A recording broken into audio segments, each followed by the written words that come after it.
Hey everybody, welcome to Bomb Shelter.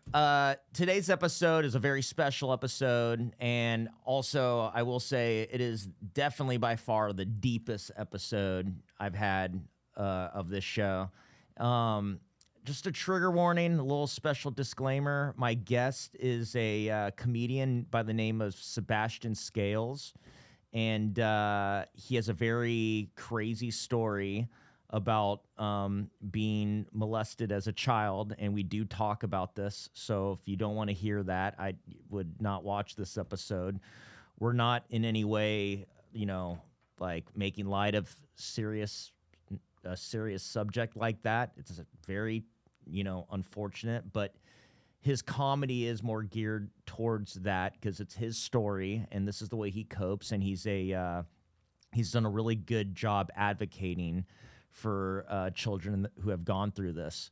So this episode isn't to take a lighthearted approach at such a serious topic. We're highlighting this very unfortunate thing that happens in society. This guy, Sebastian, not only a very funny comedian, but he uses his platform to address this. So that's why I just wanted to say that and make it clear that we're not in any way like this is as serious to me as it is in general. He's here. We're promoting his documentary about his story called What Happened to You, and it's a very interesting 20-minute documentary on YouTube. I advise anybody to watch it. But with that said, this episode also has plenty of laughs. It's still an episode of Bomb Shelter, so we have all the same components that I love about this show. But there is that, and I couldn't start this episode without making that clear. But this, I'll also say, is probably my favorite episode so far. So I'd love it if you guys tune in. If not, I totally understand. But this is a good one, and very excited for you guys to hear it. Please enjoy my episode with Sebastian Scales.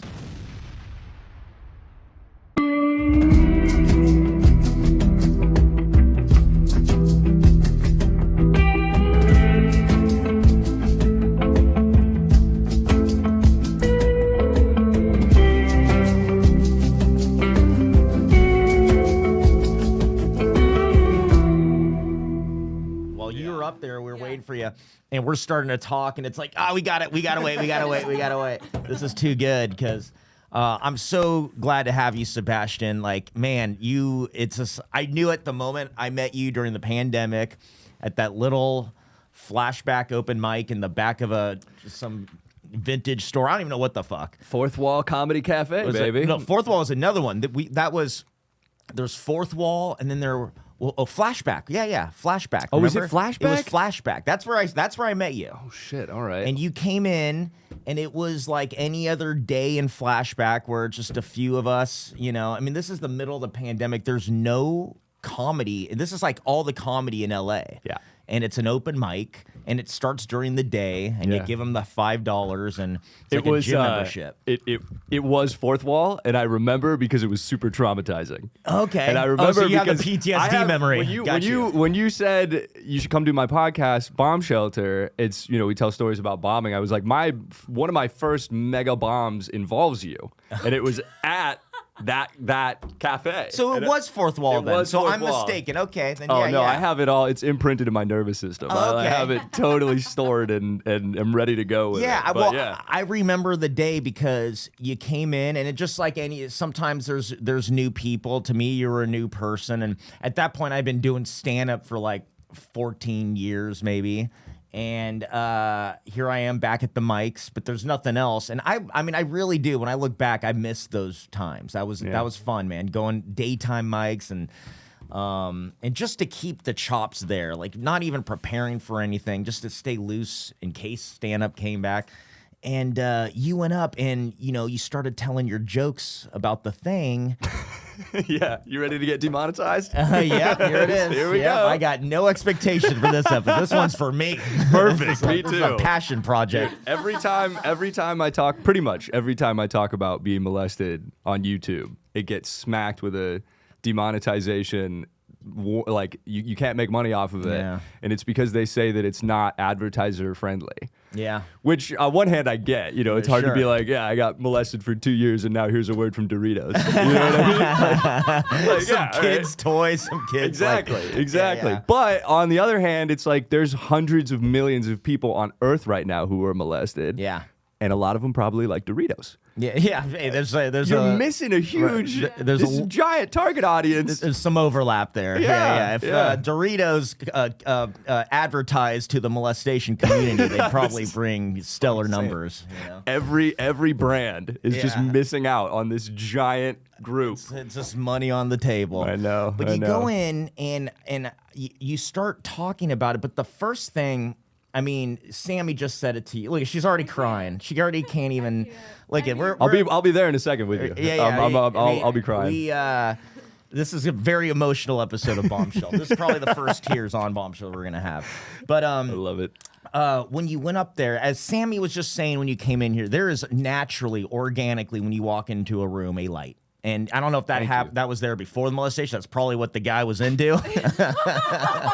He probably saw it before anybody saw it. Like, this kid's got potential. Take it. He's got a good eye for what's coming. It's just the light was strong. Yeah. Thank you for saying that. So, but you go up on stage, and me, like, I'm sitting there, every day in these mics, and there's people, and some people would grab me and they'd make me laugh, and some people just I couldn't even. They're not even there. Like, I'm in my own space. You immediately grab me. You're talking about this really dark stuff that's very real that happened to you. But I mean, dude, you have that one of those faces where you can't, the smile. I think you were born with a smile. Yeah, it's like yeah. the elasticity, or whatever, like Yeah, the yeah. things that hold the thing up in your face. It's like Yeah. your smile is just so natural and there. And as you're saying these dark ass jokes that wake you the fuck up, and when Yeah. you're sitting there, you're like, what? Wait, what happened to you? You got this smile, and I remember after the gig telling you, like, because you had a game show type presentation, like a game show host, like, hey, I got molested, and I mean, you're not trying to, it's just the way it comes out, you know? Yeah. And man, I just thought it was like this perfect mix of that darkness and the funniness, the comedy, which that is comedy, by the Yeah. way. That's comedy. That dash of darkness, and maybe yours has a little bit more, but the light and the smile offsets it. And it's like, as a fan of comedy, and I've consumed my whole life of all sorts of comedy, that these ingredients that are in you just built in already, it's just like, it's perfect. Like, you're perfect for it. And it's also, you're bringing this awareness, to this bigger thing, and we're having conversations, and I could give a fuck about any monetization on this, because there's a bigger picture. Yeah. And also, you can't stop paying me if you weren't already. So it's not like I'm losing out here. Yeah. But Thank you, dude. but, that means so much, man. yeah, It's dude. really funny to hear your perspective on that story compared to what my I perspective love was. this. I can't wait to hear it. So the first time I had just moved to LA in right at the beginning, I think, of 2019. And it was like the first show I had gone to. I was doing stand-up. I started in New York a year and a half before. And I saw, what was it? Owino Vino. You remember Owino Vino? It's like a wine bar in Glendale. Oh, yeah, of course. Yeah. It's this sweet venue. And I was at the show. And I remember seeing you go up. And you crushed so hard. It was like, and it was all psychedelic and shit. And it was just really like what I was like wanting to be. And I remember just like, it was just such a like, okay, cool. These are the people that I want to be aspiring to be like. And I'm in the place now where that's happening. It was really cool to see you perform. And then flash forward to whenever that other mic was at the Fourth Wall. And when you sign up for stand-up, as you know, for these open mics, it's a thing called slotted. And you can see all the names of the people that are going to be on the mic. And I had looked you up after that first show, and I was like, oh, this guy's so sick, whatever. So I knew your name, and I saw that your name was on the list with like Rachel Weinshank and Josh Potter, and it was just like 4 established comedians. And normally, like, you don't know anyone on the list, or it's just a bunch of other open micers like myself. And so I saw that, and I was like, I had this whole plan for all these new bits that I was going to do. And I was like, no, I have to kill. I have to like, this is my chance, like this is my opportunity they're going to see me do what at the time was like, I had like 4 really solid molestation minutes. Like, the good shit. I'm bringing it. I'm bringing the heat to the 4th wall at 1 p.m. on a Tuesday, Yeah. And, So I get there and like, I'm playing it cool. I like didn't say anything, I'm going to go prove myself and then I'll go say, what's up after or whatever. And, from the beginning, everyone is bombing. Yeah. Like unlike anything I've ever seen. It was like a comic would get up, bomb, and then just be seething. And it was like, it doesn't matter what you were going to say. Everyone like hated each other somehow in the room. It was the craziest concoction of energy. I've never experienced energy like that at a mic before, where it was just like nobody wanted anyone else to do well. It felt like. I think of course you guys got some laughs, but even for like the established, it was like nobody was giving anyone anything. And I went up at the end after I think everyone else had gone, and I got up, and I remember like 30 seconds into my set, I have like this setup for the molestation, and it didn't hit. And like when that doesn't hit, it's not gonna get better. Like, if you're not on board, like pretty much immediately, it's gonna be a shit show. And I felt literally, dude, like disassociation happening. And during the molestation, what would happen sometimes is I would watch it from above my body, which my therapist later on would tell me it's like your soul splitting away from your body because it's too intense to feel what you're feeling. And so sometimes I'll get into this later, but bombing, because I went to court when I was 11, which was like talking about being molested for hours with nobody laughing.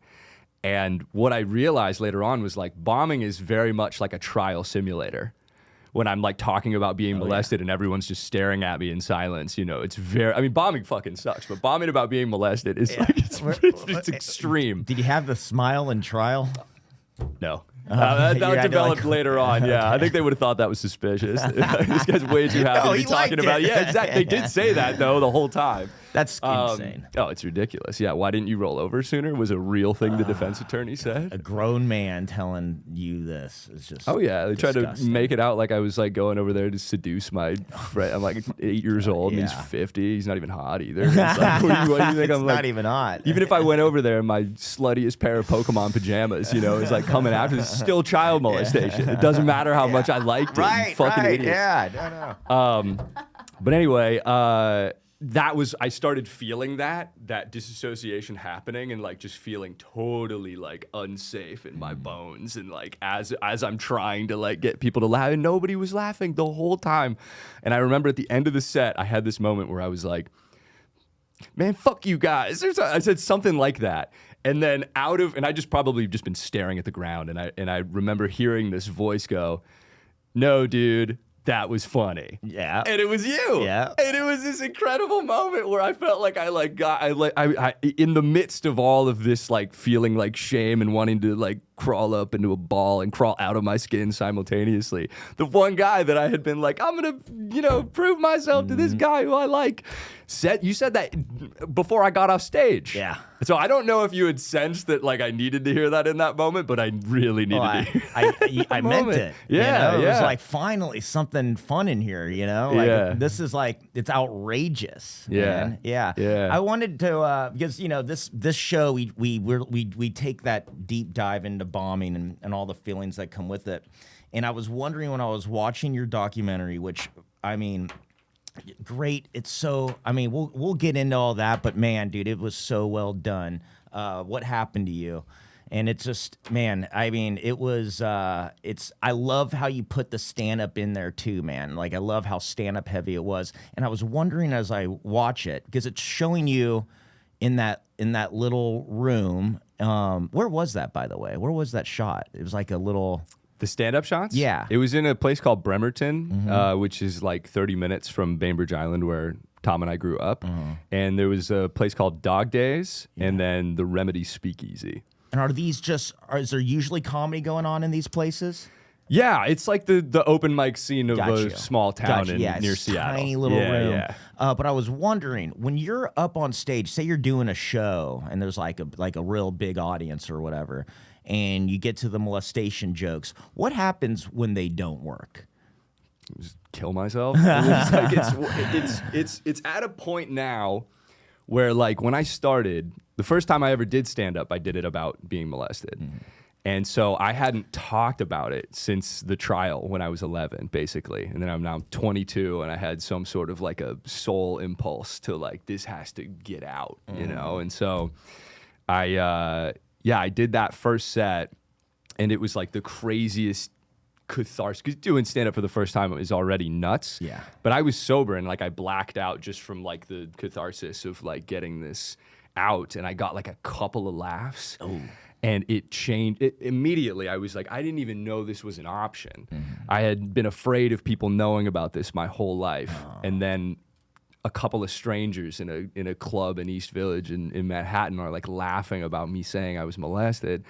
And it like, I finished that mic and started running through the streets of New York City, just like laughing and crying, and I like vomited, like just from sheer release of emotion. And like people were like, "Are you okay?" I'm amazing, you know, like, it's the best thing ever. I got molested, and now I get to talk about it. I'm free, you know. That's how it felt. It was like a total unlock. Does it feel like you're like taking the power back? Completely, yeah. Hell yeah. Yeah. Hell yeah. It's like because you know, molestation is not something you really for all of my life up until that point, I didn't want anyone to know about this, and a huge reason for that is because normally you tell people these things, and it's like you can feel the weight that they feel and the discomfort and like it doesn't feel good to tell people something that you can see makes them feel uncomfortable. Yeah.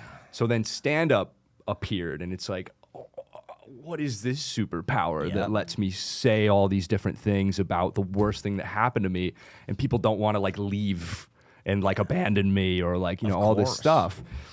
So I had said it was my first set in that first set, and so everyone's like, well, you know, because they know it's a hard thing to do. And then I was like, anyway, I got molested, and they're like, oh shit, all right, okay, sure, man. I'm listening. Yeah. Yeah, that's the other thing too. They can't leave, you know, like, for 4 minutes, dude. And it was like just this. It was so incredible that first time, and then it was like 4 months straight of bombing. Okay. Just not because I didn't know how to make it funny at all. But what was probably more significant than not being sure how to make it funny was I didn't feel okay at all talking about this yet. And the audience feels exactly how you feel. Yeah.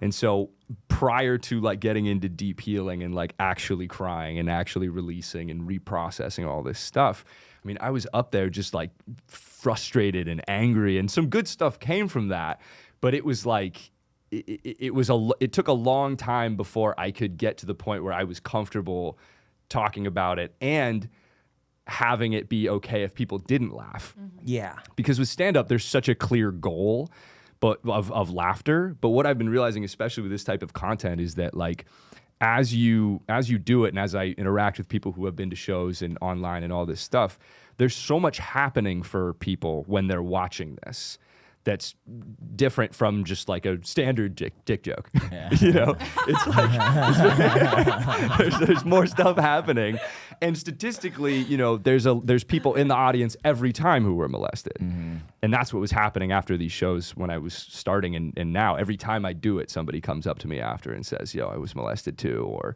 you know, shares various different types of trauma because they're like, "Oh shit, this guy can." It's unlikely that he's going to tell me he was molested and then judge me if I tell him I was molested, you know? Yeah, well, like you said, after there's like that point where you weren't telling it, you didn't want anyone to know. Yeah. You know, I think that's all trauma probably. Where it's like for a little bit, it's like nobody, it's like, you know, it's like embarrassing, maybe there's shame, I don't know. Of course, there's all of it. I mean, any trauma can make you feel any way. It's all your perceptions. A lot of people will be like, you know, I had some stuff, but like nothing that like what you had. And I'm like, it's all subjective. It's all relative. I remember when I was being molested thinking to myself, like, at least my parents aren't getting divorced, you know, because all my friends' parents were getting divorced. And in my head, that like, and that's also some survival, you know, normalization. Maybe what's happening to me isn't that bad compared to, you know, what other stuff. But it's all subjective, and everyone's got shit. You know, everyone's got something. And I think what happens is when you see somebody talking about their stuff openly, there's just this natural vibration of like, you know, vulnerability and acceptance, and it's like, you know, what's so beautiful about it is it feels like water like runs clear through you. Like there's nothing that it feels like you're still like holding on to like that anger, or like not yet have had processed what happened, and maybe the stand-up at the time like felt clunky because like you just shared, like you hadn't yet processed it. And what makes me so emotional, like hearing your story and having, you know, watched your documentary, is just like the clarity and joy that lives through you even after something like this. And it's very like admirable and very like inspirational, and like to tie comedy into it too. It's like that's a superpower. It's really a superpower. Thank you. When did you first start thinking that there was funny stuff there? I didn't even, when I wrote that first set, I didn't even really know. It was more like, this just has to come out. It was like my therapist told me this thing once where it's like when you suppress emotion, there's a finite amount of space to suppress emotion into. So if you've been suppressing your whole life, and then, you know, all of a sudden you're feeling some sadness that you don't want to feel, you bury that, and it's stored in your body. You know, when you suppress an emotion and don't feel it, it's still there. Stores in your spleen and shit. You know, so that's not going anywhere until you feel it and release it. So like when you run out of room, you start to bury some sadness, and then some anger from 2 decades ago comes up and out, and it doesn't even match what's happening in your reality, but you've just run out of room. Right. So I think, what was your question? When did you start thinking that Finding there's it funny. funny stuff here? Even if it's like maybe there is, or there's like seeds of things, like no punchlines, but like that, like, well, this, you know, just starting to find the irony in it. You know? Well, I remember watching Louis C.K. on SNL way back in the day, and he did a monologue about, part of it was about molestation, and the bit was basically like molesters risk so much to molest kids, so you can only surmise that it must be really good. and I watched that with my parents, and we didn't know. It wasn't like, here comes the molestation monologue, you know. It just happened, we were just watching, and the three of us had not talked about it, right? This is before I started doing stand-up, and But they knew about it? oh yeah, because we all had to go to court. Okay, and I remember my dad and I both laughed. And my mom was like, "There's nothing funny we can," you know. Of course, understandably so, What you a know. mom. Yeah, totally. But I remember having that kind of moment happen, and you know, Louis wasn't molested. It was just doing a bit about it. But I was like, "Oh man, that felt good." Yeah. You know, and so I feel like when I knew that it could be funny eventually, but if you look at like my early material, it's so wrapped in frustration and rage and all this stuff. And I remember the first bit that I got that ever actually worked was in that 4-month time frame of just bombing relentlessly. I had a bit that was whenever I like doing stand-up about it, because every time I tell people about this on stage, it's like, here, you guys deal with this. And it was true. That was like, so all this material that I'd been writing was like fabricated, like, let's see how dark I can be and like all this stuff. And then that was like the first bit where I was like, I'm actually experiencing relief when I do this. And it hit, and that like opened my eyes, because I think the trial too, it's like the trial makes you, because he didn't get convicted, it made me think that my truth was not enough. And I can't trust it, you know? And if I tell my truth, it'll be attacked and all this stuff. So I felt like I had like a distrust in my own reality. Sure. And then once I did that bit, then I started getting into like fucking around with what do I really think and feel. And, you know, obviously over many years, like working on it and tweaking things and whatever. But it felt like now I've figured out that like, I don't have to like try to make this funny. The truth of this whole story, Tom being my first friend and like the only person that I told about the molestation before telling my parents, and then he falls off a roof and paralyzes himself, and then we make this documentary. Like the whole sequence, truth is so much stranger than fiction. Oh yeah. You know, whatever that saying is. Oh yeah, it really is. I mean, that's like, I think in comedy we had Kirk Fox here, you know him? So he has this comedy philosophy that it takes a seed of truth. Because he also gets wacky and he'll use a lot of imagination, but it's rooted in truth. Like somewhere the truth has to be there. Like where you put the truth, you know, that's up to you. That's style. Yeah. But yeah, I think you kind of started stand up with like with built-in comedy fodder with that, you know, because the hardest thing, at least for me, has always been, you know, what to talk about. I don't know what to talk about, like, you know, and I'm sure like there's always something to talk about. And I think like in the beginning years, I would like really try hard to find observations about things. Like, you know, Jerry Seinfeld was one of my favorites, and he would talk about the hair on the shower. And like, I mean, he would just like if he could look at this table and find things. So I was almost looking too hard, you know? Yeah. And then, you know, I think as time has gone on and the comedian I am now is way less of a, you know, it's not as hard. It's like everything's pretty surface level. I think the best writing that I do comes from a feeling I have whether it's a thought that comes through or an experience, and recognizing that that's a joke. But that took me 20 years to get to this kind of place in my writing where you have something so fascinating right out the gate. And I think like, you know, when you have something so big like that to talk about, like especially me, like there's something like when I feel the pressure to write a joke about a thing, I have a hard time with it. It's almost like I gotta like sit with the thing for a little while till I could start and I have to say it a few times and bomb a few times. But would you say you started stand up with the plan, like this is how this is all gonna come out? Not before that first set, but during and after that first set, I was like, I'm going to do this for the rest of my life. Yeah. It was an immediate knowing. Was there ever a period where you were doing the molestation jokes and other jokes? No, only molestation. Because my thing is, how do you follow that? Yeah, it's a pretty hilarious pivot. You're gonna go about like, anyway, the weather's crazy. I got molested when I was a kid, friend's dad, but traffic. Exactly. It's like, where are all these people coming from?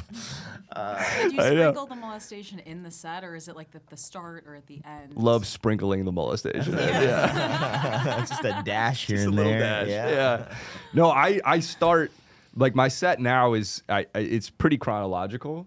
Where like I'll start with the molestation, and then, you know, there's all these things that have happened as a result. I mean, because it basically influenced so much of my personality was warped to survive from the molestation and then the trial. The trial honestly fucked me up in many ways more than the molestation. Sure, man. Because it's like, okay, you're on, you know, I'm 11, and there is this guy. So there's the defense attorney who the guy who molested me hired to, you know, basically try to make it seem like I'm lying. And, you know, he's the go-to professional pedophile defender. I'm your guy. Washington State. He's the go-to guy. No, it's Yeah. literally like that was the thing. Is that it was like, oh, everyone was like, oh, that's David Allen, you know, and like he's On like, the back of Jesus. school buses. What's Just ads on the back of buses. yeah, exactly. Yeah, and so like I had this whole experience where it was basically a public shaming. You know, because this guy, his whole, there's no reason for a child to make this up. And so he has to come up with reasons. And a big one of those is trying to make it seem like it wasn't that bad. It wasn't that big of a deal. And, you know, maybe you liked it because your penis was hard. That line from that's Bomb Shelter, but it's also a place where you can play things. Yeah. In the doc, when we play that clip from the audio from the trial, it's just like a small little clip. Because when we were working on the doc, I reached out to the courthouse to see if they had any materials, and they sent me the audio from the trial. Oh, so yeah, right. 2006, and I'm 11, and I have like my full audio from everything that happened. And there's like the one moment we included in the doc was when the defense attorney asks me about telling Thomas, and he's like, "Did you tell Thomas that your penis was hard?" And there's like a pause, and then I go, "You mean I had gotten an erection?" You realize how insane that is of a sequence? We'd been saying erection the whole time. And I knew, because this guy, I felt it, I'm 11, but you can feel the energetics of somebody who's fucking with you. Right. I knew from the beginning, this guy is sexualizing me. He's trying to make it seem like, I was complicit, and somehow this poor innocent man is being, framed by this child, So I knew what was going on, and I was so sick of what he was doing. And that was the moment where he said hard instead of erection, to imply the sexualization. Yeah. And I fucking knew what was going on. And so I said, obviously I know what he means by hard, but I said, "You mean I had gotten an erection?" Because it was like my way of objecting. And our prosecuting attorney was a total idiot and like didn't do, never objected. That? Jesus. So what's been so trippy now is in these, like the conference that I was just speaking at, Dallas Crimes Against Children, I play a lot of the clips from that, from the trial, to talking to, therapists, prosecuting attorneys, and it's like training, people, and here's what to do, not to do type thing. And now when I play that clip, it gets a big laugh.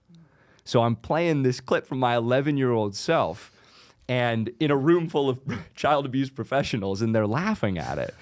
And then I play other clips that are like, insane, horrific things this guy was asking me, and I hear the groans from people now. But at the time, it was silent. Nobody laughed. Nobody groaned. It's a room full of 40 adults and the guy who molested me, and I'm talking about all this shit.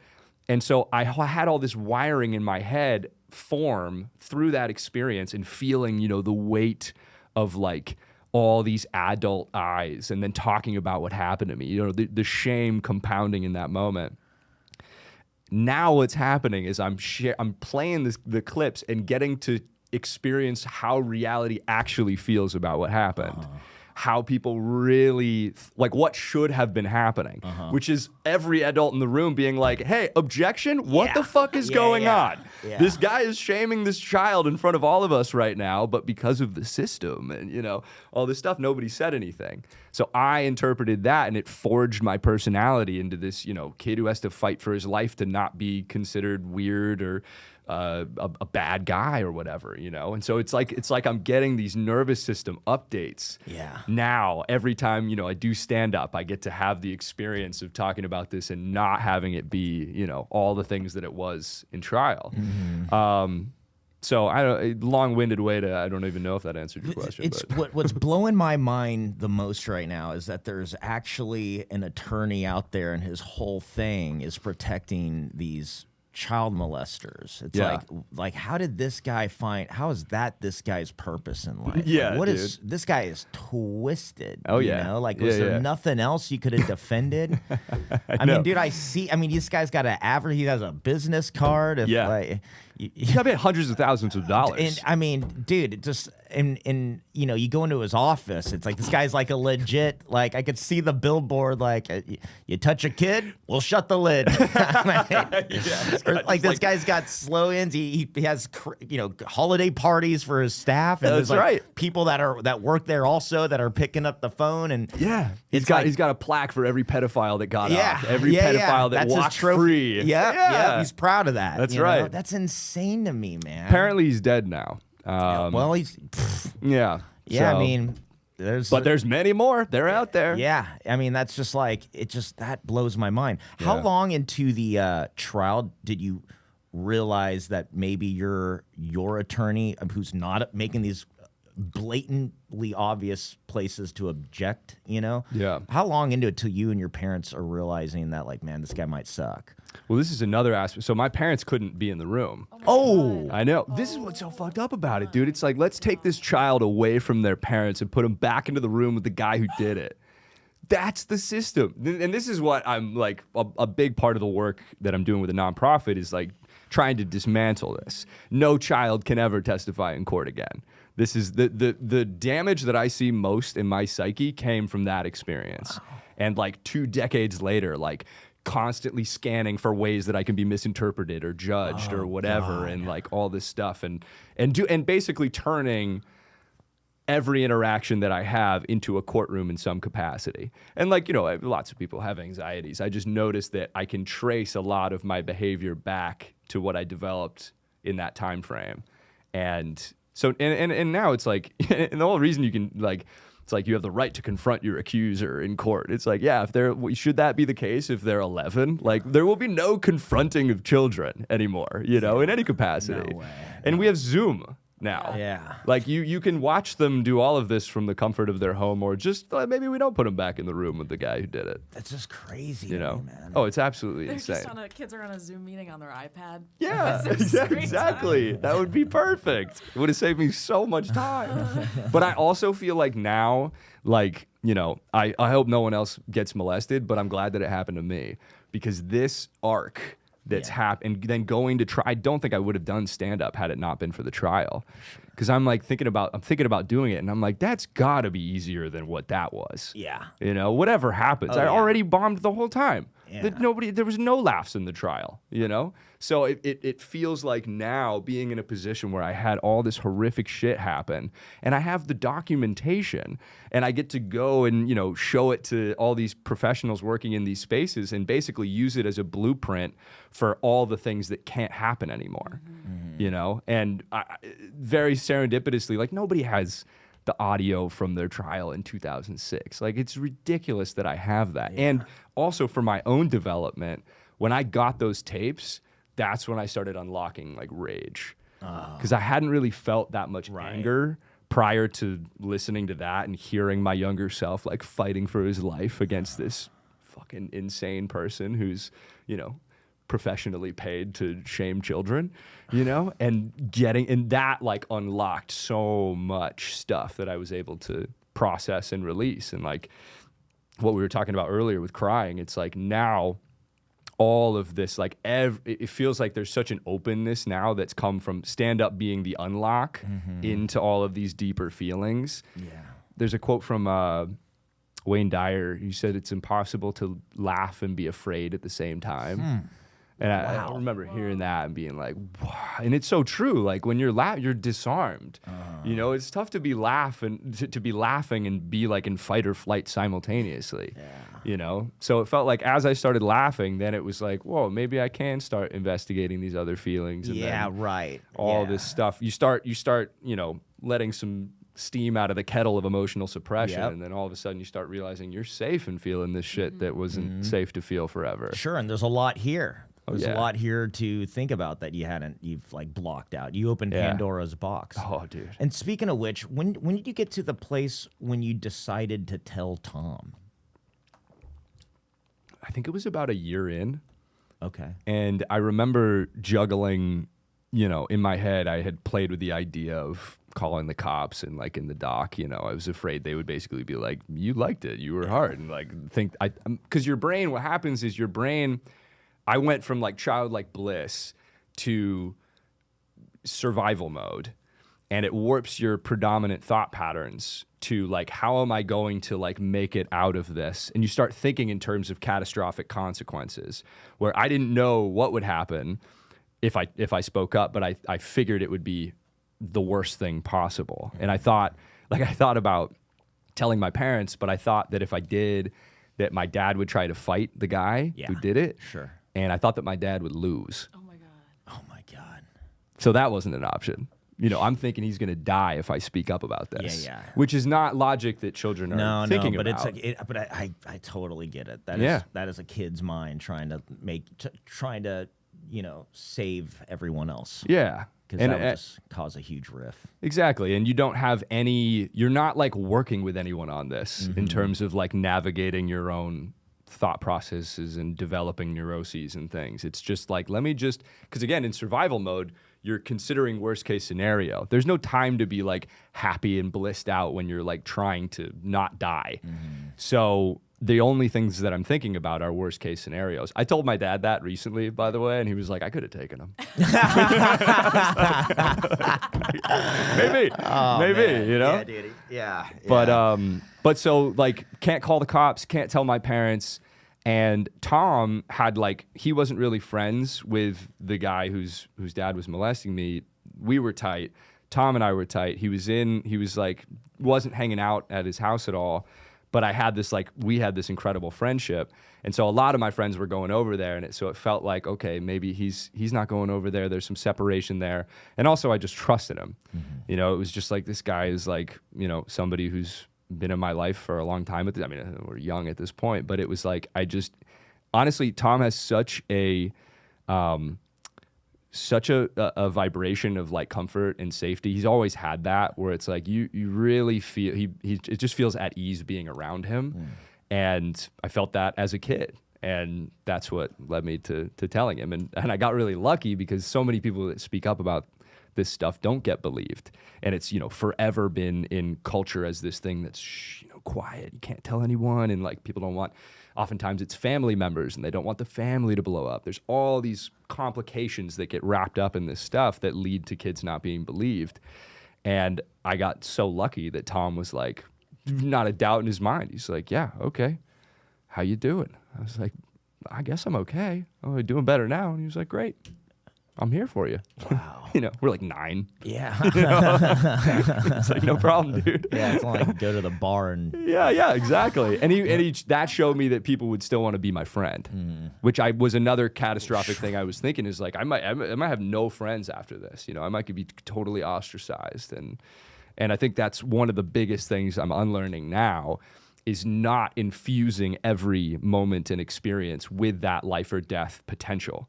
You know, because even though I'm not in the courtroom anymore, until you feel safe enough to come back into your body, you know, you're still scanning. Yeah. I catch myself scanning all the time for all the different ways that I could, you know. I remember leaving the mothership green room on Thursday night, and like just immediately scanning to myself, like, what I said to Peyton Ruddy weird? Oh, like, no. just, and it doesn't. The thing about it is that it doesn't really matter who it is, because the system is just firing at all times. You know, other than like brief moments in meditation where you get like some break or psychedelics or whatever it is. You know.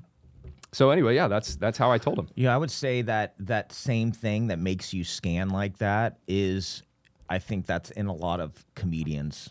I think that is part of the cocktail of what builds us and gives us the goal to do that. Yeah. You know, and to write too, because it's like you're constantly looking for, you know, where was I weird? Where was I weird? You know what I mean? So yeah, it's like this thing that happened to you. It's like it kind of like, in an fortunate way, it like did make you into, it set you on a course. Totally. You know what I mean? And and that's when, you know, of course you're going to be a comedian. Oh, dude, I was on a super standard trajectory. Like I had a corporate job. I worked at IBM first year out of college, and I started stand up 2 days before I started that corporate job. And I was like, immediately found like, okay, I'm going to do this forever no matter what. So, you know, if that means work corporate for a while, so be it. But like, because I had that contrast, and I hated that corporate job. Yeah. So I found like my favorite thing and my least favorite, the thing I'd been apparently working towards my whole life for some reason, like all of this schooling, and then I finally get the job. And I remember like the first day being like,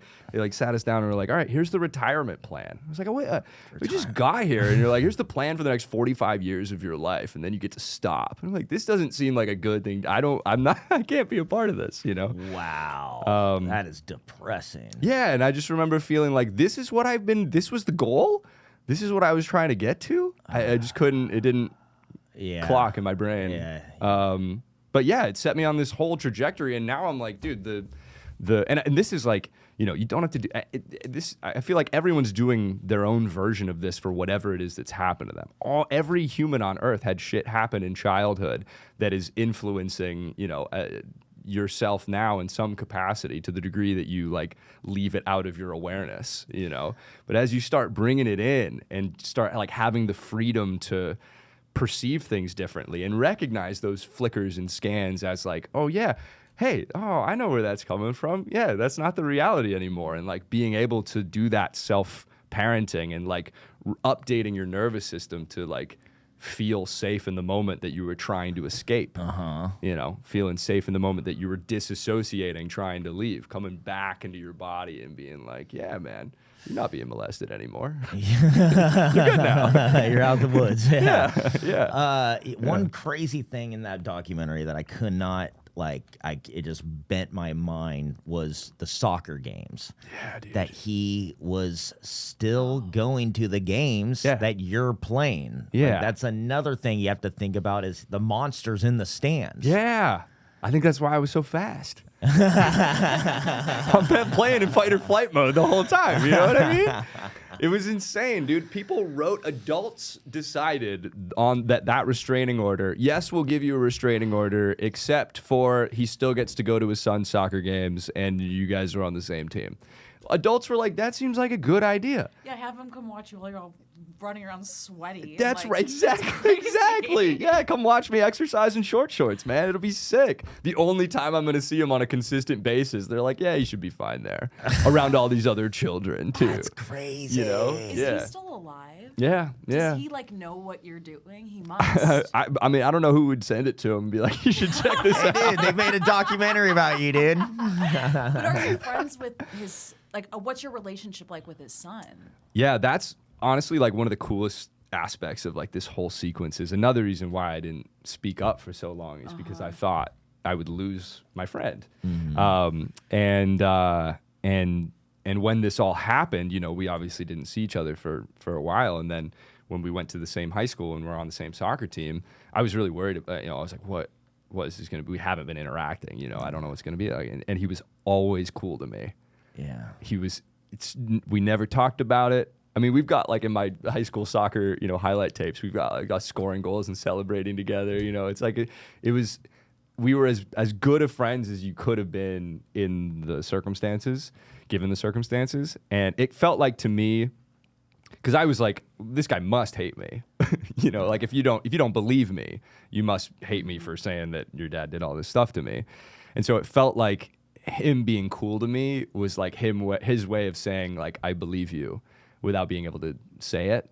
And we've, you know, we're not like texting or anything, but like anytime we see each other, we're cool. Yeah. How's your family? Yeah. We don't go deep. Tell the folks I say hello. Yeah. What's his relationship like with his dad? I don't know, I guess man. you don't know. We don't I don't talk know. about it. Yeah, I'm not sure. Yeah, maybe I'll ask him about it, but I really don't know. Oh God. When we hang out, like one time he came over to my house. I was back home from college and like some friends were over and another friend of mine texted and was like, yo, is it cool if we come over? And I was like, oh my God, yeah. You know, we came over and played Mario Kart and like, it was literally like we had picked up, you know, a decade later. And it was just, everything was as if nothing happened. Yeah. So yeah, it was pretty trippy. Yeah. Again, the facts being stranger than fiction. It's like, what do you mean the guy who molested me was in the stands for every game? And we won state. We were sick. We were really good. Yeah. Hey, he's your biggest fan. Yeah. Yeah, dude, there's when I DM'd you about doing this show after I saw you, we had DM'd each other before, like when we met 5 years ago. Yeah. And I think I had said something to you along the lines like, man, that's crazy, you know, like kind of talking about your thing. Yeah. And I don't know, we were like joking about something in the DM. You look at the DMs. Snack bit. You came up with the snack bit.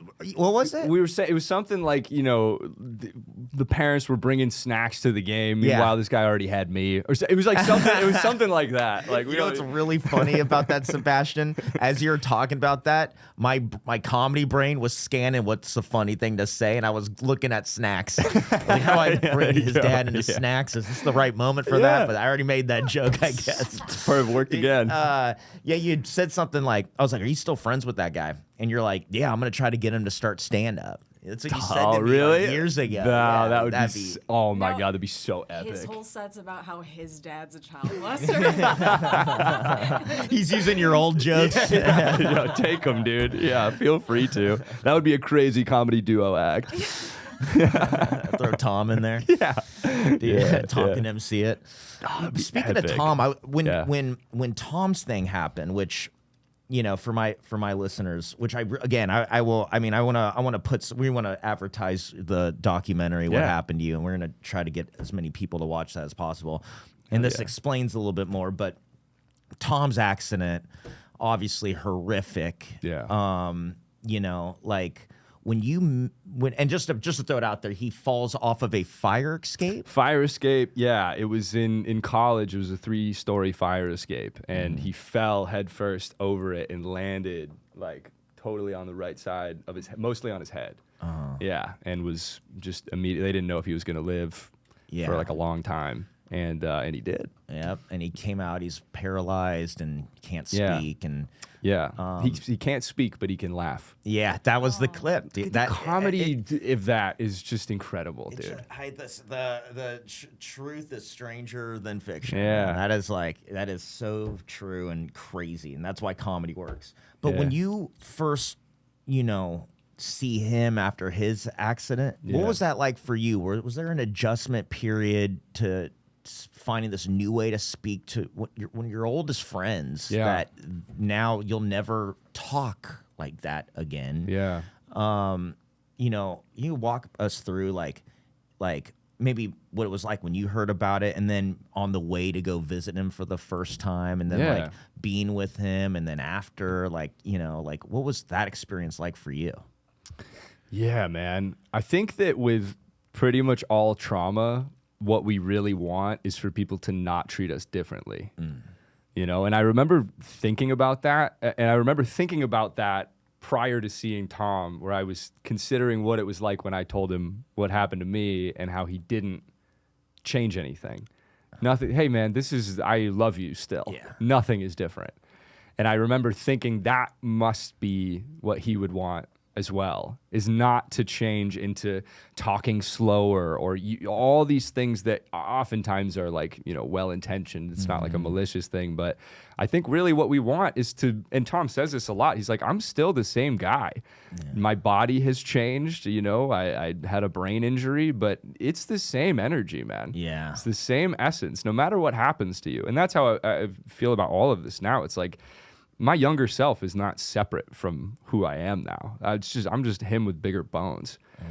This is not something, it's the same energy that's been through experiences. And I feel like if you take that perspective into, whenever something happens to someone, that you love or whatever it is, it's like not making it so that like they think that like they need to contort themselves to try to convince you that, because so much of my life was convincing people I was okay. Yeah. Right.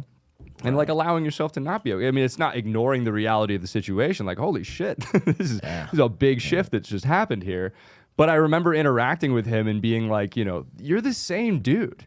Yeah. There's nothing, sure it'll take some time to adjust, and like, you type through an iPad, and so it takes a little bit longer to communicate. But like, your essence and soul, your spirit is the same. Yeah. And so I think that's one of the things that one of the reasons why the documentary hit so well is it's two guys with extreme trauma with the same friendship that they had when they were kids before anything happened to either of them. Yeah. And having that bond and like the comfort level where it's like, you can say, there's nothing that Tom could say to me ever that would like cause me to, leave. Right. It's that level of freedom to be yourself. And like when we go out, like whenever I go home, we go to the casino and like, I'll, wheel him around, and it's really trippy, like how many people look, and ultimately like everyone's cool and like whatever, but it is the intensity of Tom's trauma is the visibility element, where nobody knows I was molested unless I tell you. I think maybe some people infer, but for the most part, some guys like, definitely. I molest them. It's probably already, people have probably already got to him first. But. Yeah, gotta be quicker.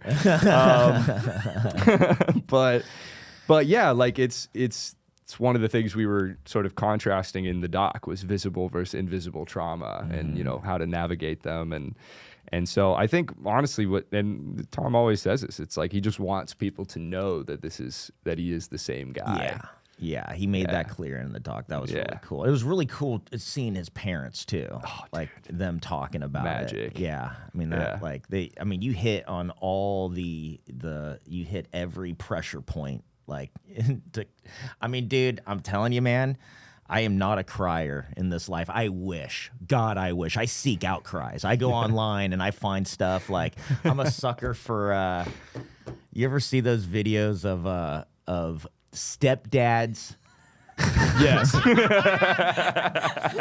Say no more. This is a you get a stepdad and the kid approaches the stepdad with the papers for the adoption. This is a thing. This is a genre online, and it's like as close as I get. And somehow, what happened to you did that to me. It was funny because Sami, my editor, we watched this together to get ready for this, and right after, and I'm fighting it the whole time. I mean, I'm fighting the tears. I mean, there was parts early on where I was like, and especially I'm not going to cry in front of Sami. Like I can't cry in front of myself, but much less another human being sitting next to me. And I'm just like fighting a little bit, going. The last shot, which I'm not going to spoil here, but it's like set up perfectly throughout the thing. I mean, I really want to talk about it. I'm not. It's like such a cool movie making thing you did. You know what I'm saying? Yeah, of course. If you watch this, you'll see the last final shot, right when you get that, and it's just like the wooden dock, Yeah.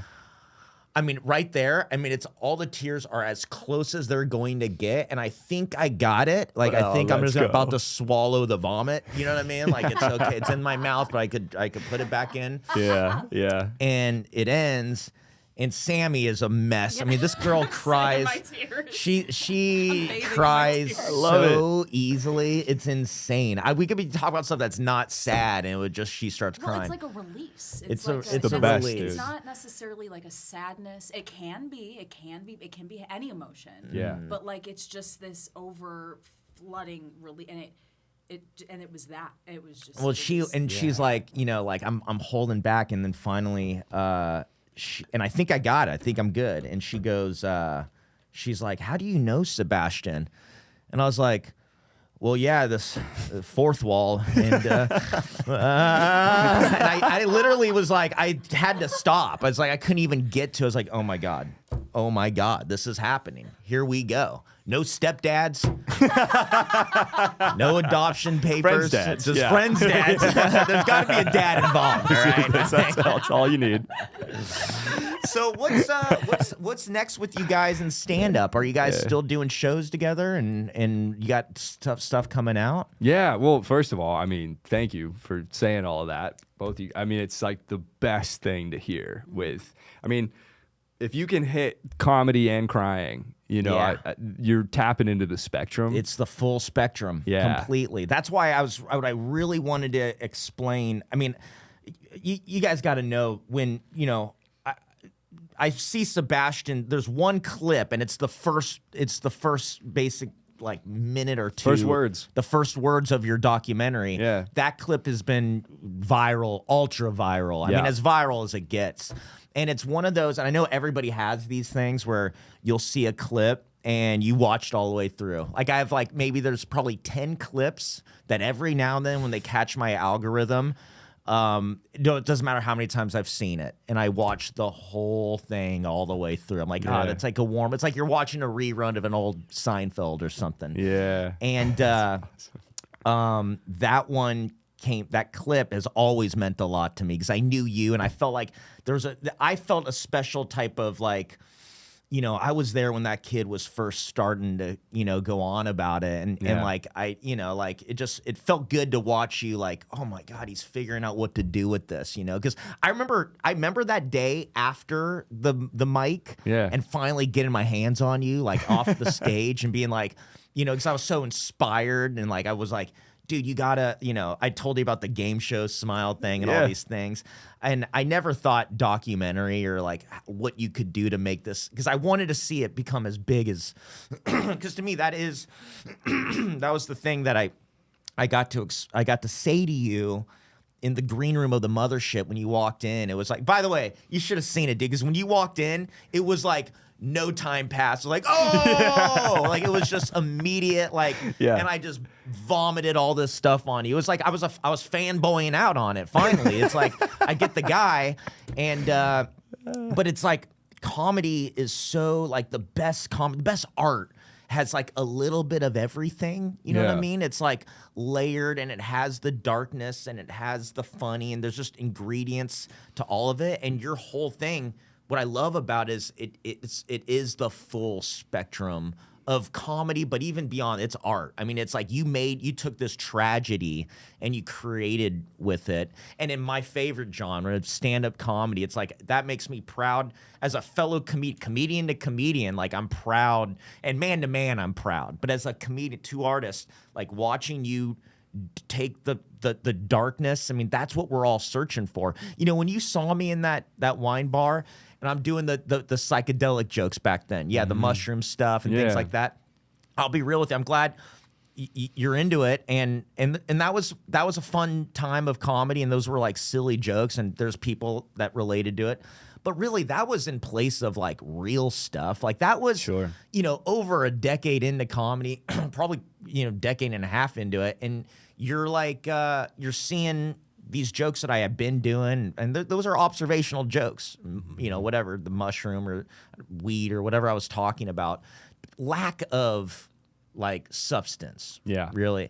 And only in the last few years have I talked about, like, the pain and, like, things that matter or things that just happened. You know what I mean? Yeah. And watching you take this thing that, like, you know, it's like you really did, you took it and ran. And so early on, you hadn't been doing stand-up for you're probably like 10 years in, or? I'm coming up on 9 now. Yeah, dude, it's like your trajectory, man, because this is not gonna stop, you know? Yeah. And I can't wait to see, there's gonna be a point where, you know, the molestation stuff is just, you know, one part of it. There's a whole comedian behind, because you are funny, dude. Like, you're funny beyond this. And if this didn't happen, you'd still find a way to figure it out. But I hate to say it, but thank God it did. That's what I'm saying. Because the world gets this, like, the huge beyond comedy message that's also funny, that is comedy. You fucking did it, dude. I'm so proud of you, Sebastian Scales. You're the man, brother. And I'll always be a fan, and I'll always keep track of what you're doing, and we'll do shows together, and fuck it, we'll bring Tom out. We could have some fun out there, man. You got your whole life ahead of you, bro. I'm gonna I'm saying, by the way, I'm saying as much as I'm saying so I don't cry. If I had to, like, not talk right now, I would have cried on my show. But Dude, thank you, anyways, brother. man, I'm so glad you're here. Please move to Austin. Be one of us. Be one of the happy people, you know. Yeah. But regardless, man, you always have a friend in me, man. Likewise. And if you ever get molested again, come right this way. We'll be cool. We'll figure out a better plan of how to approach it, write some jokes. I can't wait. We'll dude. knock it out pretty quick. I can't wait. Yeah, honestly, it means more than I can say. Yeah, it's super surreal. All of it. It's extremely trippy with that clip, especially. Yeah. Where, you know, the first time we posted it, it started going viral, and what had been happening with 9 people at an open mic, in terms of someone coming up after and saying this happened to me, scaled. Yeah. Right. So it's the first time we posted it, it got 14 million views. So the same statistics of people that have been through this, and obviously trauma in general, are global. Yeah. Right. So I think part of what all of this is and why it's going so viral is, like, obviously it's sick for virality and whatever. But if I wasn't me, and I was molested and had all this happen, and then I came across something like that, it would have blown my perception, like, out of the wall. I was like, what the fuck is this thing?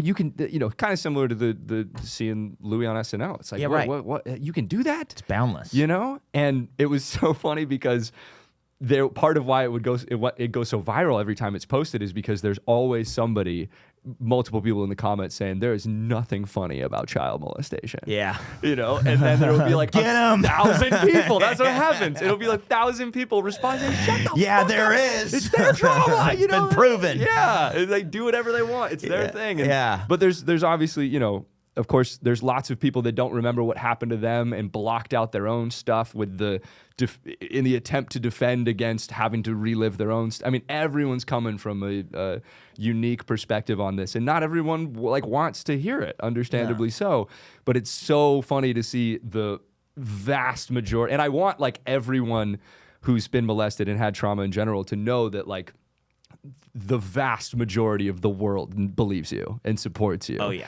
You're gonna run in. There's gonna be people that for whatever reason don't, but it's not your responsibility, and you don't even have to consider it. Right. And that's what's it's just like without fail every time there's just people fighting in the comments about whether or not you can do this. People think that the Earth is flat. And you could show them the evidence. You could take them to space. Yeah. And they'll look out that window and they'll see how round it is and they'll find a way. Like, was this even a window? It's a TV screen. That's what they want. Like it doesn't, when the people are set on it, they're like, it doesn't matter the evidence you show. But you're right. You're so right that most, by a gigantic margin, we're going to believe you. Yeah. And, the same way that, like, to me, it's common sense. And there's a couple bad apples out there, like this fucking attorney that, what a dickhead, man. I mean, he was probably a pedophile too. I don't know. I mean, what job profession? Like, this is what I want to do. I want to ask kids about their dicks all day. Right. Suspicious. Yeah. Well, I mean, he's watching this episode from hell right now, and shout out to that fucking guy. Yeah. I'm glad I got him on tape. Yeah, but I appreciate you coming on, man. Yeah, and, man. And more fun to be had, dude. No more molesting in this life. You're free. Dude. Thank you for having me on. Thank you. Are we wrapping? Are we? I think I have a question. Oh, let's of course. jump back in the pool. I'm free. Like, we're good. The pool is filled with my tears, so that's what's happening.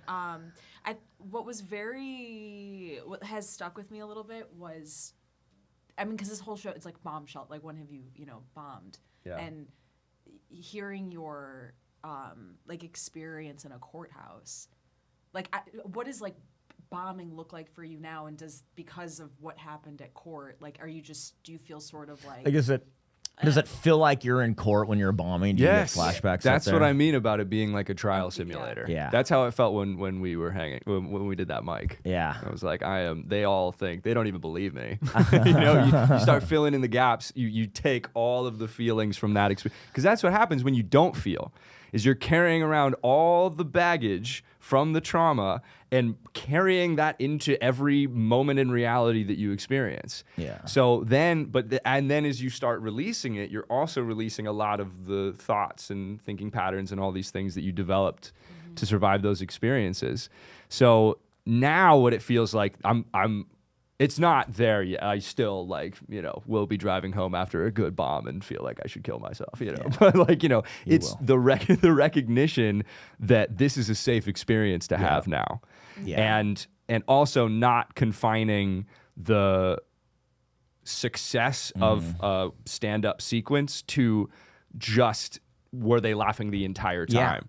Because again, there can be a lot of stuff. If I went to a show and saw me doing my stuff and I'm on a totally different life path and I don't know if I would just be laughing the whole time, but that doesn't mean it didn't deeply affect me and benefit me. Right. And not confining, like not attaching to the outcome of like people's response to what happened to you. Because, somebody could be not laughing at all the whole time and still have their lives changed. Yeah. And vice versa. I mean, there's no, so it feels like because I'm feeling safer in my regular reality, that safety is like expanding into even the most sort of re-traumatizing situations. And as that happens, like I can see, if you look at my early recordings, I'm frozen. And I'm like just turning my head side to side, delivering material. There's no movement. Yeah, right. Sure. And that's suppressed emotion. That's actual frozen shit in your body.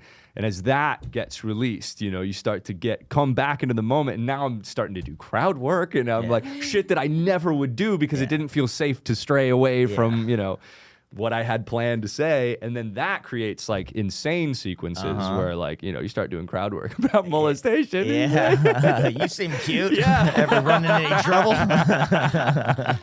Yeah, no, the reason I do this show, because I love live performing in any kind of thing.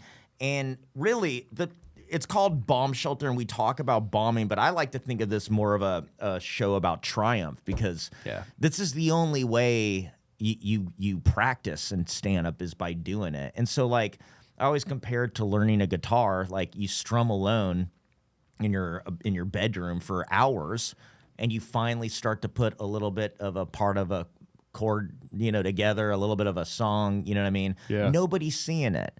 Now, if you try to learn guitar in front of an audience, it's like, well, that's bombing, And, Yeah. I think like, it's, Right. You really, dude, if you weren't bombing, by the way, if you say you're just killing, say you did the jokes you got right now that kill that, I think you said you had like a few, like a killer 5 minute. You're going to do that when you show up to, Yeah, the molestation minutes. Yeah, the molestation minutes. Yeah. When you Tight 5. Like a loose 5. Super, yeah.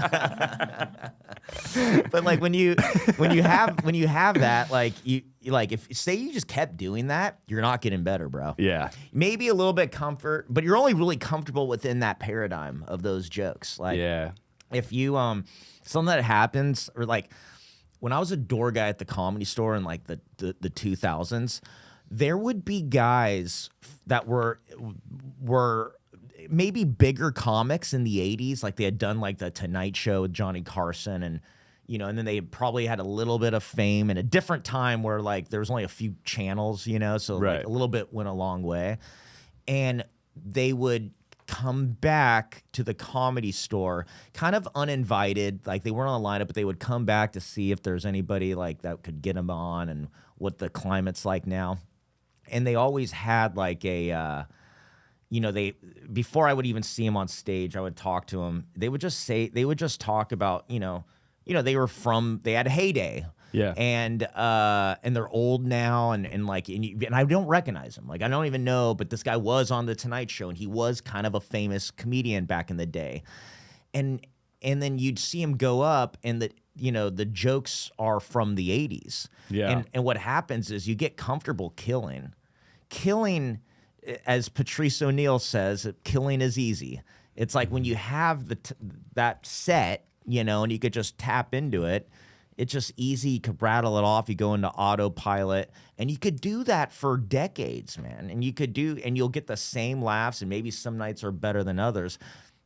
You're not growing. You're not getting better. You're just not bombing. Yeah. And it's more, if you're not bombing, you're really just at a standstill. Like the bombing, you're gonna persevere. You're gonna come back and find a way to make it better. There's got to be a reason why that didn't work. Yeah. And as comedians know, like if you have a bad set, before your feet leave the stage, as you're walking off, you already know what happened. You know what went wrong. It's not going to take much to have to figure out, retrace the steps, what went wrong. You go like, oh, that one joke didn't feel right, and it was too wordy, or I stumbled over here, and I just had nowhere to go with this. And so without that, you just kind of like, if you're not trying shit, and if you're not like taking risks, you're just, I call it, it's like you're like it's masturbatory. Yeah. It's like you're just doing that for your own ego. Yeah.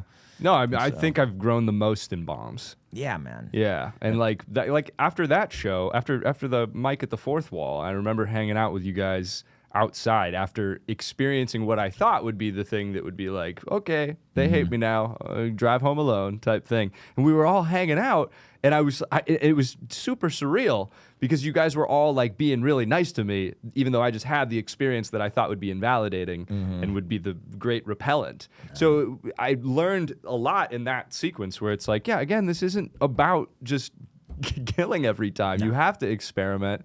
And like another thing Patrice says is like comedy is really about having 50% of the people laughing and 50% of the people horrified. Yeah.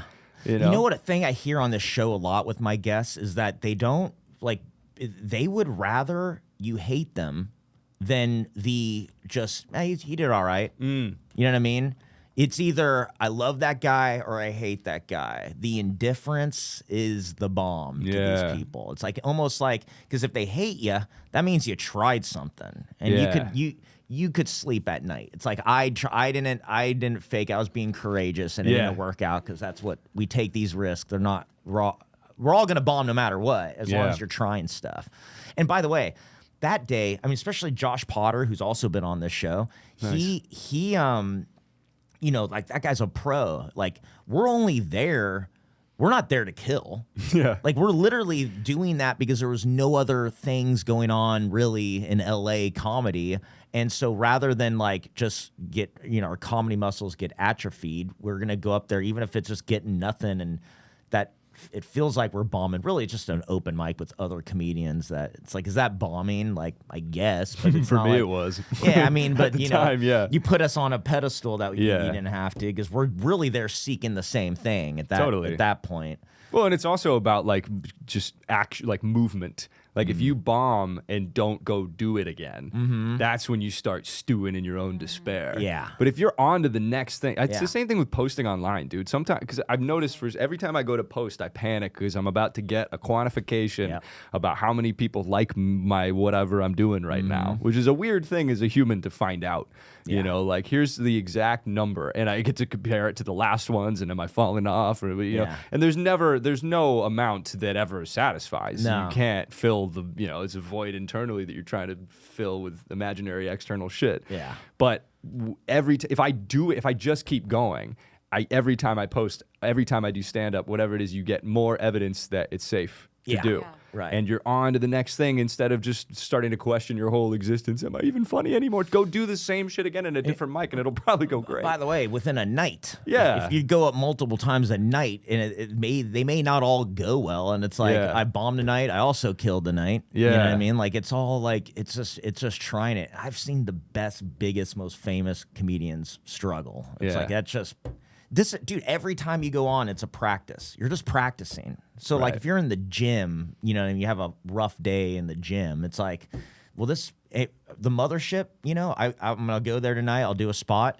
It's like, that's still, I mean, it's a premier comedy club. I'm bringing the heat for those audiences that pay a lot of money to be there. But it's still a practice. Yeah. Because it's still like, like I'm there to practice. Right. Because if I don't do that, then, every shitty show you do, even if it's not at the mothership, even if it's at some shitty mic in a coffee shop somewhere, like, you're just doing it for the next set.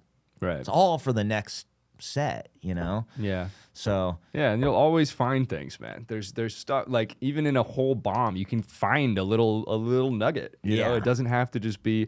And taking that pressure off is just the most freeing thing ever, dude. Well, it's like when you realize that you could, you are boundless up there. Like, there's nothing. I know there's like rules that you would think, like the rule of 3, or there's like little things and nuanced things in comedy, but all of those, you could do anything up there, man. There's no rules. There's a little bit of a rhythm to it. Get the beats going, and then you'll know when the practice teaches you the rhythm, because of the pacing of it, and you'll know when I have to drop the funny part. You know what I mean? Like, and in the beginning of a new joke, it's way more wordy, and then it's like to the one payoff that you thought was funny, and it's all trial by fire. But that's why I think it's like insane what you're doing to like going so dark right out the gate. Because there's people, dude, I promise you, there are comedians that have been doing it for as long as you've been alive that were molested that's never talked about it. Yeah, of course. Of course. This is the same thing with most people on Earth. I think that's another reason why that clip is going so viral, is because it's like, there's literally close to 1 billion people who have had this experience. Yeah. That's like one of the biggest populations of anything. Yeah. And most people are not talking about it. It's been going on since the beginning of time, apparently. Nobody's been talking about it. Yeah. And now all of a sudden it's just like, oh yeah, you don't have to create more weight for this than anything else. And that's why that's why this documentary will continue to grow forever. Yeah. And your thing about this was like, there's always somebody's getting molested every minute. There's probably like right now. It sucks. Unfortunately, it sucks. McDonald's like counter. Like how many burgers? Billions and billions. Yeah. There's somewhere that lawyer. There's these lawyers going. Yeah, dude. Oh my God. Business is booming. There's just so much. Yeah, it's immense. Crazy. It's extreme, but it also is like just the reality of the situation. And I'm like totally under the belief that we can end it. A lot of the things I talk about in these talks, not doing stand-up is like prevention and like awareness. I mean, I look back, my parents and I, we look back on what happened to me now, and you can see all these signs that, of course, they didn't know about at the time. I mean, you know the interesting. basic things, right? Like everyone knows stranger danger, Right. but nobody knows that 93% of the people that are child molesters are known to the victims. You know, so we have these things in our head and like, okay, good touch, bad touch. I understood that, but I didn't know what to do if I thought that telling someone about the good touch would lead to me and my family dying. Yeah. Right. So there's all these nuances in the awareness that we basically need everyone on earth to have. If everyone on earth knew what to do, knew what to look for, knew all the signs that could be coming up, all the different behavior changes in children, like there's all these ways that we can stop this without having to rely on children speaking up about it. But of course, that's a huge part of it too, is like making every kid know that like speaking up about this is absolutely heroic shit. Yes. You're, yeah. you're Yes. saving the community. Right. Yeah, you're a Not just superhero. yourself, literally. And like getting it to the point where like kids know that and can see that. I didn't know anyone else had this happen to them when I was having it happen to me.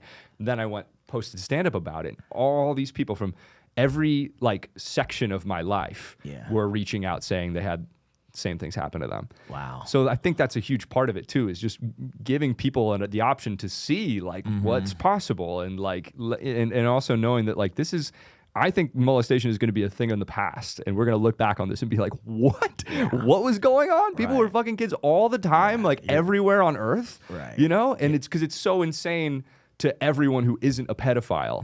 Everyone who's not a pedophile wants this to stop. Yeah, the pedophiles are watching this going, fuck, dude, they're on to us. That's what I'm saying. They're closing in on us. Bro, I get insane comments. I get comments from like just paragraphs and paragraphs of people being like, here's why I don't believe you. And every time I see that, I'm like, you've got to be a pedophile. Yeah, yeah. It's Oh, just- for I sure, mean, just for sure, for sure. Very likely. These conferences you do, like what's like how long are you up there for? I did this last one that I did was the longest. It was 2 parts, both an hour and 15. Wow. Yeah. And it's so sweet because I've been developing stand-up, like this act that I get to, bring into this conference, and it adds all this levity while also, again, hitting the spectrum of like the reality of the situation. And it was not just funny all the time or whatever. So it's like now packaging this story in a way where it's like, here, I want everyone to be able to have access to what I've gotten and learned from this whole sequence. And then it was just tripping out yesterday thinking about how cool it is to think of like all these professionals then going in and like the ripples into all the kids that they're going to be working with, and like knowing all this stuff and coming from somebody who like pretended to have it all together, who was like dying inside, and like how to navigate that and like all the different there's because nobody's been like just open about it.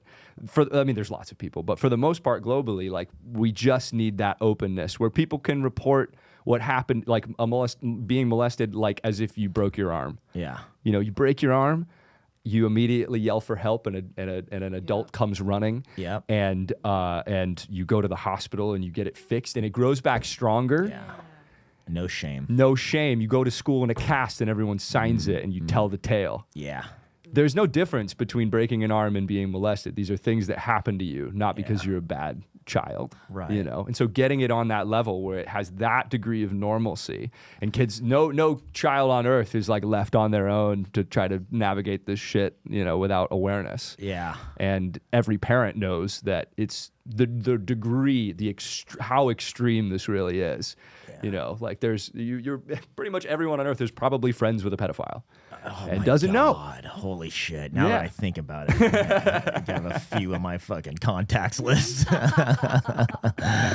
out there, man. But we can stop it. We close. can stop it. And it's just been super cool that comedy has been like the integral. That's the vehicle. Yeah. Yeah, it's the power of comedy. Yeah. And when you do these conferences, like, and you've learned to like bring the comedy, introduce it in a sensitive way.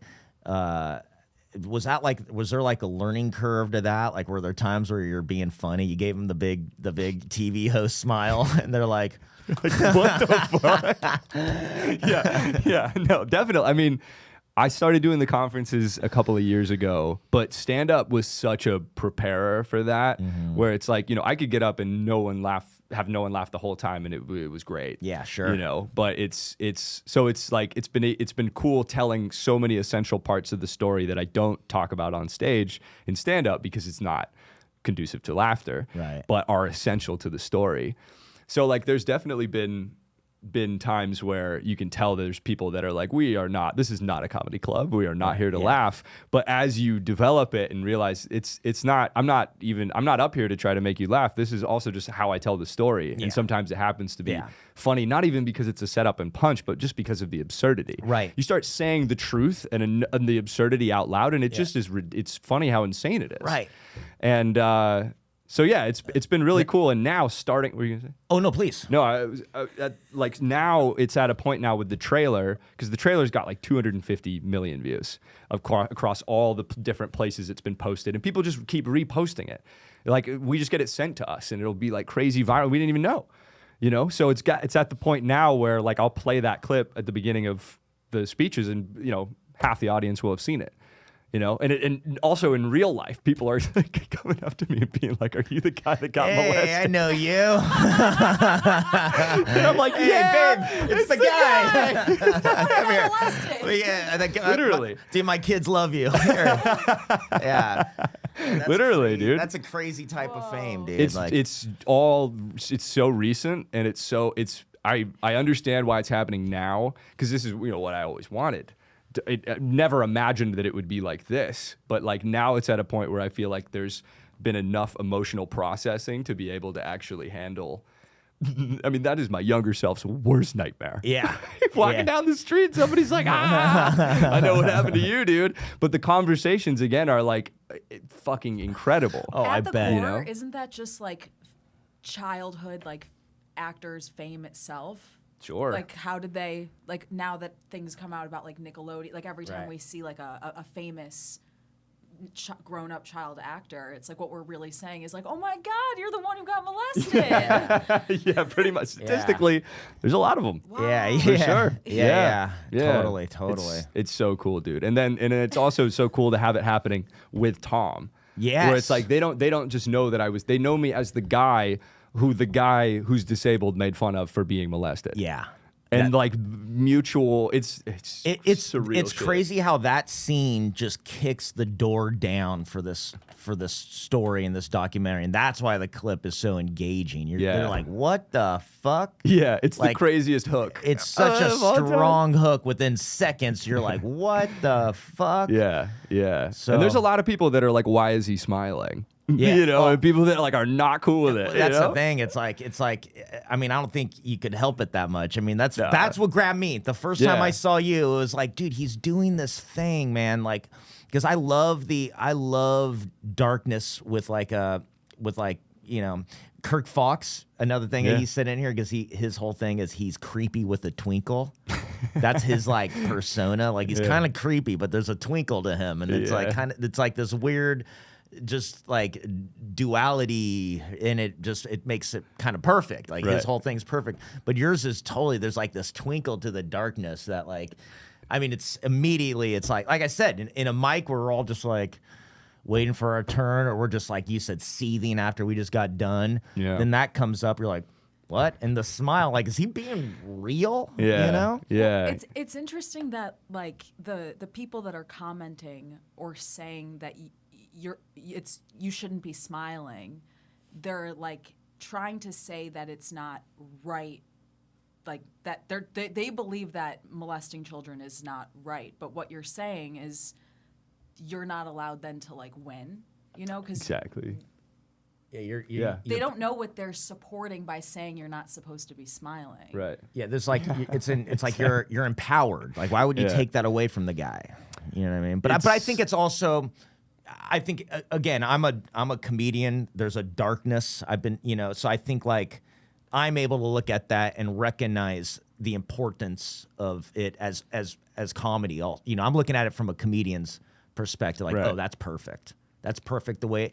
Keep practicing, tighten it up, all the things that we all are doing always. Yeah. But you're on the right track. Whereas people that don't do what I do and don't think the way I think about things like that, and I don't blame them. They're normal, good people. Yeah. They would probably look at that like, okay, but can he not smile when he's talking about being molested? It's like, dude, totally. And this is like where it just progressing with it and taking all of the responsibility off of yourself for anyone else's responses You know, because it's like I felt like a lot of my initial stand-up, that Smile game show, you know, all this stuff, it's like a lot of that was masking. And now it feels like it's letting the muscles release and actually being like, okay, I don't have to deliver this with a smile. But it is now. It's feeling less about for survival and more like this is insane. Yeah, what's going there's on like here? a crazy. Yeah, like, because it's so crazy. Like that's all that's left. I mean, the irony in the entire story. Yeah, it's just bonkers, and there's so much. It's like it's in a way the doc really scratches the surface. Sure. And so that's, you know, we're talking about working on a feature and like I promise ways you, to dude, expand. that's what needs to happen next. It's got to be like a whole thing because Yeah. I know that. And there's no way I could get it all in a podcast or in just this quick 20-minute YouTube documentary. But it's such a good start, and it's like, I mean, you're gonna the rest of it will come out, and I cannot wait to see, dude. I got my tickets, man. So. Thank you, So brother. proud of you, brother. Thank you, man. Oh, yeah? Really? Oh, we got another one. Yeah. Yeah. I just want to talk about your experience in the trial. Yeah. And sort of the way you described having all these adults looking at you in silence and feeling the responsibility of having to do something with that silence is how I have described a ego death that I had under substances one time. Was that I was in the midst of a crowd, but all of a sudden the DJ was pointed at me and was like I don't really remember in the nightmare what he said, but it was like the sea split and everybody turned and looked at me and everybody was just watching me, and it was like I have to. What do I do with this? And that was like a sequence of multiple deaths that I had in that certain situation. Yeah. But it was the one that probably struck me the most because it made me appreciate comedy that much more, or just performances in general. Of like, you have this many eyes literally on you, and you can do something with it, but you don't have to. Yeah. Versus being forced. Forced to deal with it. Right. Yes. Yeah. Yes. A situation no child should ever. Yeah. And it's like this is the latter end of like this journey that you were forced into this. Yeah. But now what you're doing is like this part is you're no longer forced, you're now compelled. And I think it's more liberating that way, where it's like you went through the part you're forced. I mean, from the beginning of everything that happened, you were forced into that shitty situation. Right. And then eventually you're forced into this trial, which, like you said, I totally hear about how that's more traumatic in a lot of ways than the actual thing that happened. Yeah. But from that on, from the end of the trial onward, you are doing a service for people, and it's like that's where it becomes it's courageous, and that's why it's like I'm so inspired. This is the power of comedy in full effect, and I'm just so glad I was there at the ground floor of like when it started when you started making it to be funny and being a comedian about it. You're totally doing what you're supposed to be doing. Thank you, man. Honored to have you, Sebastian. I love these episodes where I'm about to sign out and then we plug back into the Matrix. We save the girl. And anyways, brother, I really appreciate you, Sebastian. Thanks for coming on, dude. I'm so glad and I want to to have have you been and here, Tom man. on back some other time. Let's do it. Thank you guys for having me. It was of course, brother. awesome Of course. time. Grateful. Hell yeah. So sick. And there we go.